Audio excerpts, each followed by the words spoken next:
की सगळ्यांच्या घरी आता लक्ष्मी येणार आहे, सगळे खुश झालेले आहेत, अनाकलनीय आणि अमेझिंग असा बजेट आहे, सगळ्या सर्वसामान्यांपासून काय तुमची प्रतिक्रिया? बघा, अनाकलनीय किंवा लोकांनी अत्यानंदानं नाचावं, उड्या मारावं असं काही नाही. हे BJPचेच अंधभक्त उड्या मारतायत. आता त्याच्यावरती अनेकांनी आपापल्या पद्धतीने विश्लेषण केलेलं आहे की हे मध्यमवर्गीयांना खुश करणारं बजेट आहे. खरं म्हणजे या कालच्या निवडणुकीत मध्यमवर्गीयांची मतं भाजपला पडलेली नाहीत.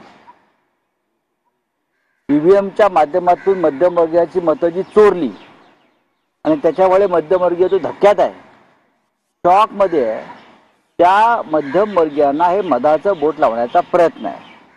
प्रत्यक्षात या सगळ्या कागदावरच्या बजेटमधून लोकांना काय मिळतंय, काय मिळणार आहे, यासाठी थोडा वेळ द्यावा लागेल.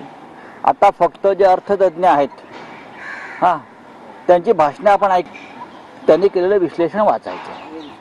प्रत्यक्षात काय होईल यासाठी थोडा वेळ जावा लागेल. बोला. मात्र बिहारचा हा संकल्प आहे. महाराष्ट्रासारख्या राज्याला काय मिळालं बिहारच्या तुलनेत? प्रत्येक बजेट मोदींचं हे राज्याच्या आणि लोकसभेच्या निवडणुका डोळ्यासमोर ठेवून केलेलं असतं. भविष्यात बिहारच्या निवडणुका आहेत. बिहारवरती वर्षाव, अक्षरशः वर्षाव.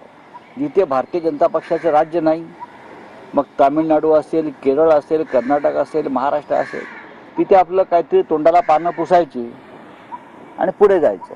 आणि मग भाजपचे जे लोक आहेत अंधभक्त, ते टाळ वाजवत बसतात. महत्वाचं म्हणजे काल ज्यावेळी मुख्यमंत्री देवेंद्र फडणवीस आणि अजित पवार जे अर्थमंत्री आहेत, या दोघांनी ज्यावेळी या बजेट संदर्भात आपापली ऑफिशियल प्रतिक्रिया दिली, तर दोघांची आकडे वेगवेगळे दिसले. म्हणजे मुंबई मेट्रोला त्यांना बजेट कळलेलंच नाही. या महाराष्ट्रातल्या 2 उपमुख्यमंत्री आणि मुख्यमंत्री यांना खरोखर बजेट कळलेलं नाही. बजेट कळण्यासाठी किमान 72 तास जावे लागतात. हा आमचा अनुभव आहे. देशाचं बजेट नुसते आकडे आणि घोषणांवर जाऊन पार्लमेंटच्या चालत नाही. बजेट ज्याला कळतं ते कळून घेण्यासाठी किमान 72 तास जावे लागतात. आम्हाला बजेट कळून घेण्यासाठी नाणे पालखीवाल्यांचे भाषण ऐकायला जावं लागत होतं. नक्की बजेटमध्ये काय आहे हे समजून घेण्यासाठी आमच्यासारखे लोक तेव्हा नाणी पालखीवाला जे होते अर्थतज्ञ, ते त्यांचं एक व्याख्यान ठेवायचे वानखेडे स्टेडियमवर किंवा मोठ्या मैदानात, आणि तिथे आमच्यासारखे अज्ञानी लोक जाऊन ते भाषण ऐकायचे. तेव्हा आम्हाला ते बजेट कळायचं. हे काय चिंतामणराव देशमुख आहेत का सगळे? त्या रघुरामन राजन आहेत, त्यांना 2 तासात बजेट संपूर्ण कळलं.